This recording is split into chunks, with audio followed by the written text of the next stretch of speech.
NTCA. Happy holidays! Hi to everyone with Shirley in Washington and with Les in Asheville. Welcome to the NTCA version of Random Celebrity Recipes. I am your random host and cook, Kathy. And this show takes recipes celebrities supposedly submitted to fan magazines back in the day, and I recreate them as accurately as possible, along with letting you know a few random tidbits about these celebrities. So today, just for you, we are doing titans of the telecommunications industry. Alexander Graham Bell, Thomas Edison, Hedy Lamarr, Shirley Bloomfield, and Fred Johnson. And we need every one of those people. Without even one of them, we would not be able to do what we're doing here today. That's how important they were. So let's start with Alexander Graham Bell, the big daddy of the telephone industry, and his raspberry vinegar. Ew, right? When I first saw it, I thought, okay, raspberry vinegar, it's a salad dressing. Now, it's a punch. I'm sure all of you in marketing out there agree with me. Raspberry vinegar is a very bad name for a punch. But that's what it is. Now, I have cut this recipe way down because I think it makes like 8 quarts. It's for a wedding, it's for a party, and it's just me here. So we're gonna start with our lemon concentrate. You know, Alexander Graham Bell's father, Melville, all right, I'm putting in raspberry juice. His father, Melville, was interested in schooling for the deaf because Alexander Graham Bell's mother was deaf. And so Melville started a school of elocution. Here's the interesting part. Some people say that he was the inspiration for Henry Higgins, Pygmalion, My Fair Lady, George Bernard Shaw, Alexander Graham Bell's father. Interesting. Lemon juice. It called for 100 milligrams, which I'm just telling you now is about the juice of 2 lemons. Obviously, I'm not using that much. Alexander Graham Bell also worked in Boston on a school for the hard of hearing, and that's where he met his wife. He proposed to her just a very few days after he successfully launched the Bell Telephone Company, and as a wedding present, he gave her all but 10 shares in the company. Good for her. Mabel. Her name was Mabel. All right. Soda water. 2 of these. I'm supposed to put in 2 of these, so I'm going to only put in about 1/4. This really is about the simplest punch ever, huh? I don't know if Bell was a teetotaler or not, but I was told that this is the punch he would use for celebrations after one of his inventions were successful. We call it Ma Bell, but had Bell been just a few hours later in filing his patent, or had Elijah Gray just been a few hours earlier in filing for his patent, it might be Ma Gray.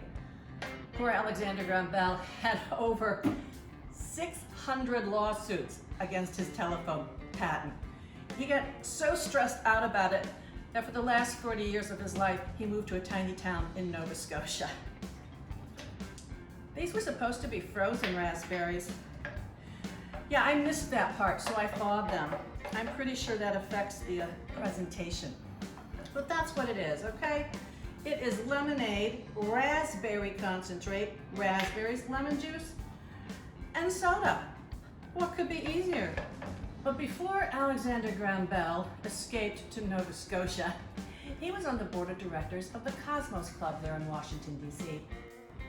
Well, another member of the Cosmos Club and a titan in our industry and a great friend to NTCA and to Ron and me was also a member of the Cosmos Club, Tim Owens. And just a few weeks ago, we went to a memorial for Tim that was held at the Cosmos Club. So here's a toast to Alexander Graham Bell, NTCA, and Tim Owens.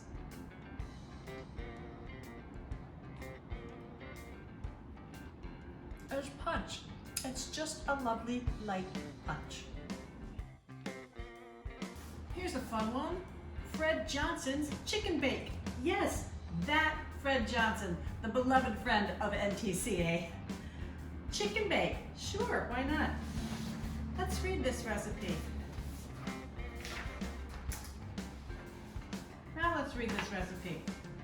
Grease a large pan, lined with dried beef slices, okay? In a bowl, mix a small sour cream. All right, so I have both. but obviously this is small, sour cream, and cream of mushroom soup. Then lay the chicken on the dried beef. Okay. What kind of chicken, Fred? Not a whole chicken, right? Breast, thighs, boneless, skinless. I don't know. Celebrity recipes are often vague like this. So I'm just going to use boneless, skinless chicken thighs because they're my favorite. Ron tells me that you are the quintessential Southern gentleman. Are you sure you don't have any Midwest in you? Because I'm telling you, up here, we call this a hot dish. Y'all know Mr. Johnson is a titan in the industry. Wonderful business acumen, respected throughout the country for his telecommunications knowledge. But did you know that he was a musical theater star? Yes, he was. Emile in South Pacific, Curly in Oklahoma, and the captain in The Sound of Music.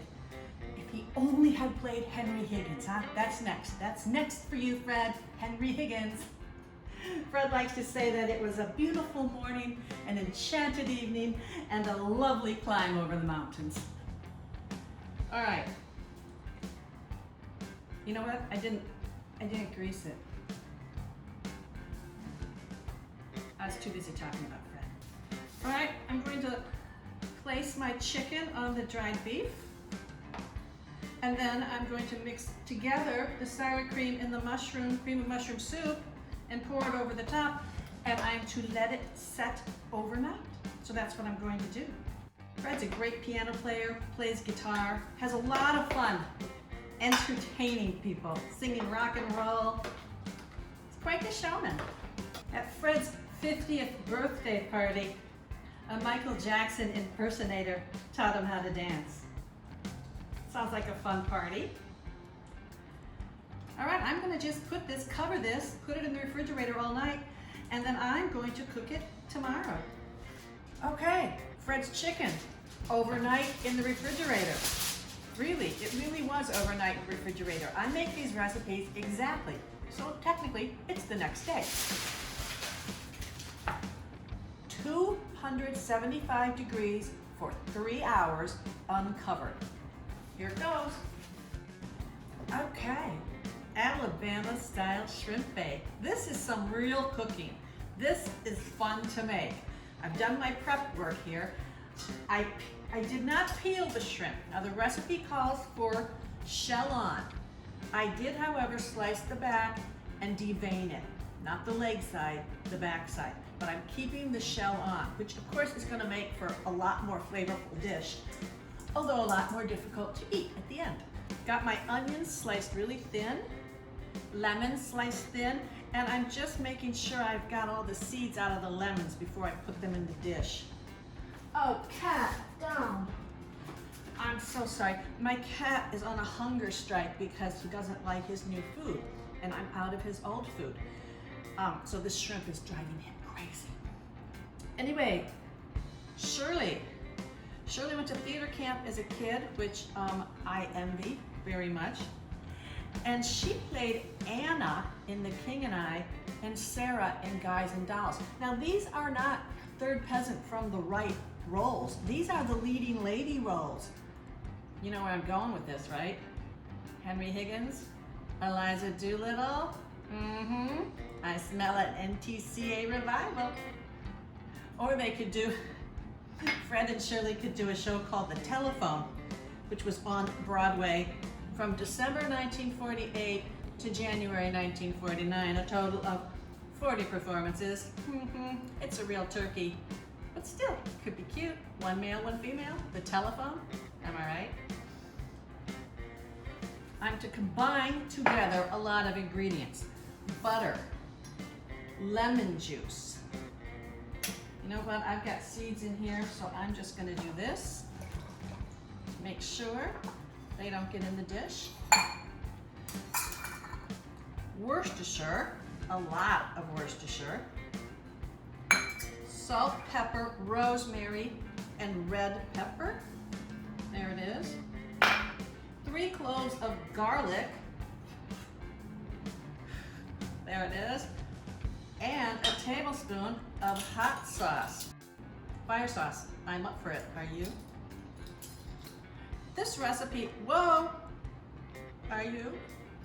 See, I just did a classic mistake, right? You're never supposed to pour over your dish. You're supposed to pour over something else. So if that happens, you don't ruin it. Oops. This dish is a lot like Jill St. John's fiery Cajun shrimp. The only difference is the onions. Okay. I'm ready to assemble, and it says to layer the shrimp, the onion, and the lemon in an ungreased pan. It doesn't say which to lay down first, or to put them all in 3 layers, or to layer them individually. I don't know, Shirley, doesn't say, just says layer. But I'm going to layer it every other one, like lasagna. So here's some lemon, here's some onion. I could be totally wrong on this. Shirley could be watching this right now saying, no, that's not how you do it. That's not how you do it. I apologize. That's how I'm doing it. Shirley ran track in high school. Track, music, and we all know what a great CEO she is. That is one talented lady NTCA has. Okay, the mixture, remember it was lemon and a lot of butter, a whole cup of butter, and the Worcestershire and the hot sauce and the seasonings. I stirred it all up. Wow, this is a lot. This is a lot of food. Oh, but it looks and smells wonderful. So as soon as Fred's chicken is done, this goes in at 400 degrees for about 25 minutes. Until it all gets pink. We don't want to overcook shrimp. You all know how bad that is. So I might check it midway through and turn them around a little bit. What am I going to do with all this food? It's just me. Ron's not here today. What am I going to do with all this food? I put on Facebook that I was doing this cooking show to our building, and I said by late afternoon I'm going to have 2.5 pounds of shrimp and about enough chicken for 8 people. Who wants it? Within 5 minutes, all spoken for. All right, see you in a bit. Bon appetit! I'm excited. The aroma in this loft is almost indescribable. It's mouth-watering. Oh my gosh, look at this shrimp. Look at the masses of shrimp. And this, the chicken with yummy, yummy, yummy Midwestern, okay, Southern flavors. You know, I'm really interested about this chicken because if you remember, it had no seasoning. It was just 4 ingredients. The dried beef, the chicken, the sour cream, and the cream of mushroom soup. So I'm expecting the flavoring, the salt, to really come from that dried beef. Let's see. And I think I made a good call in boneless, skinless, because it's really easy to serve now.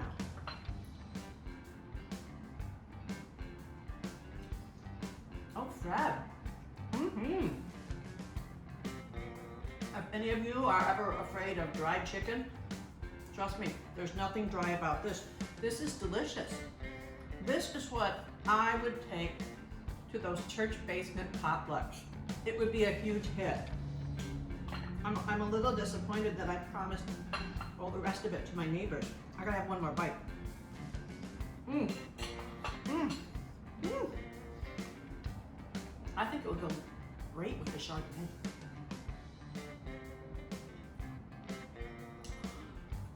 Okay, that's a keeper. Now, to Shirley's.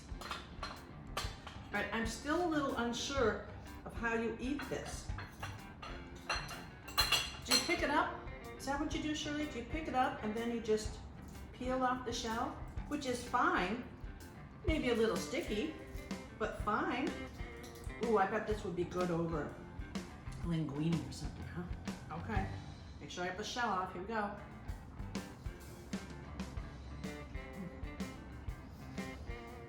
It's so buttery. And there's not a lot of heat. Some people would probably say no heat, but I'm pretty heat sensitive, so I can tell it's there, but no. Buttery and garlicky, and who doesn't like that? It's like shrimp scampi, only baked. Okay, these are both winners. Absolutely. Absolutely, I would make both of these again, no questions. Now the recipes for everything I've made today can be found in the notes on the link to this YouTube show that you're watching. Okay, I think it's probably time for dessert. Thomas Alva Edison's wife Mina was quite the cook and hostess. I'm going to make Mina's light as air muffins. Light as air, we'll see about that, won't we? Thomas Edison's first wife died, and about a year later, he met Mina. She came from a family of inventors also. He taught her Morse code, and one day he tapped into her finger, "Will you marry me?" And she tapped back, "Yes." 2 cups sifted flour. 1 tablespoon baking powder. You know, baking is really scientific. And you'll see what I mean when I get to the end of this recipe, because something struck me as pretty funny. Something struck me as coming only from an inventor scientist household. You'll see. Mix 1 tablespoon of unsalted butter and 1 tablespoon of sugar in a large bowl. This is Ron's popcorn bowl. It's a large bowl, and that's not very much stuff. There's a lot going on in this light as air muffin recipe, a lot of bowls. So I've got my cream, sugar, and butter. Here I've got my flour, baking powder, and a little salt. And to this I'm supposed to add an egg and a cup of milk. All right, I gotta make sure this is, see, no, I've done that wrong. That happens to me a lot. Beat 2 large egg yolks until the mixture is light. Okay. Thomas Edison had way over 1,000 patents, and I thought it was really interesting that his very first invention was an electronic vote counter. And I'm just gonna beat these eggs now, you don't have to stick around. Okay, so I have in here egg yolks, sugar, and the butter. In here, flour, baking powder, and a little salt. And to here, I'm supposed to add a cup of milk and 1 more egg. We all know Thomas Edison invented the phonograph, but did you know the very first words he ever recorded? "Mary had a little lamb." And I'm gonna mix this together. And then I'm gonna put that in it. And then I need another bowl to beat the egg whites until stiff with peaks. You know, I'm not getting light as air. This doesn't read light as air muffins to me. I mean, this is really thick batter. It's like cornbread batter. I'm sure I did something wrong. I usually do when it comes to baking.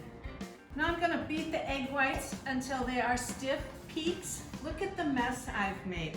You know, I said, when Lori asked me to do this, I said, "Lori, I am not a good enough cook to have a cooking show, and I'm not funny enough to have a comedy show," so I just put them both together and I butchered both genres at once. Okay, we have stiff peaks. I'm going to fold that into this mixture. You know, I was thinking maybe I shouldn't be so hard on myself about messing up with baking, because Thomas Edison said, "I did not fail 10,000 times. I successfully found 10,000 ways things will not work." It's still nowhere near light as air. And then I'm going to put them in the muffin tins, and then I'm going to bake them at 350 for 26 minutes. Yeah, 26 minutes. That's how you know this recipe came from a scientist's household. I'm going to be really interested in these muffins because this batter is super goopy. I mean, like prison oatmeal goop, so I've heard.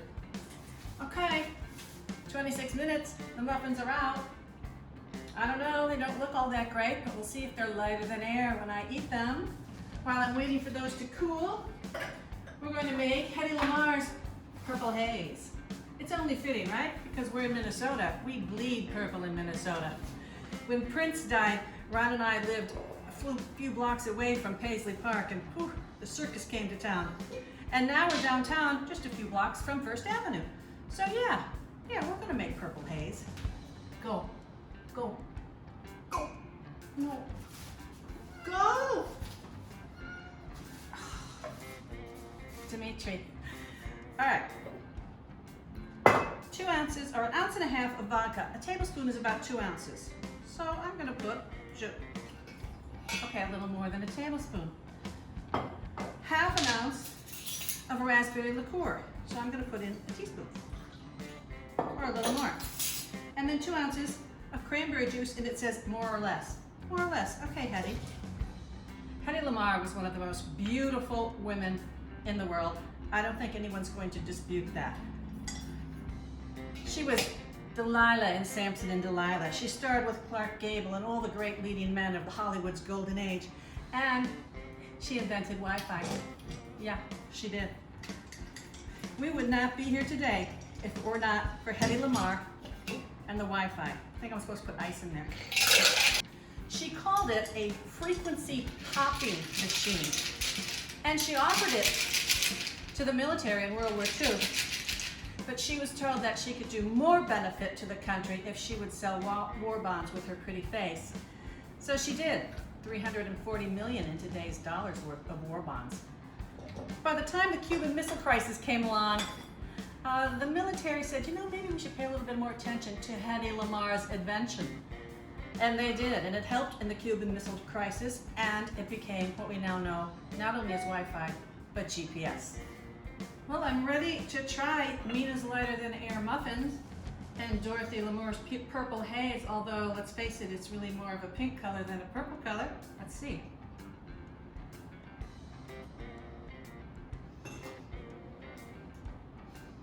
I don't like it.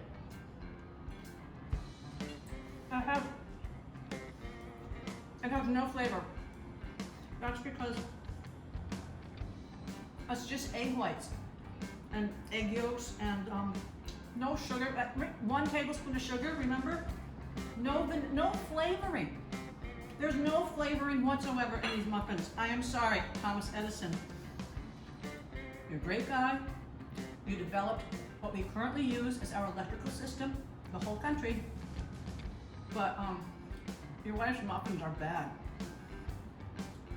Thank you, NTCA. Thanks, Lori, Shirley, Fred for being such good sports. And happy holidays, everybody.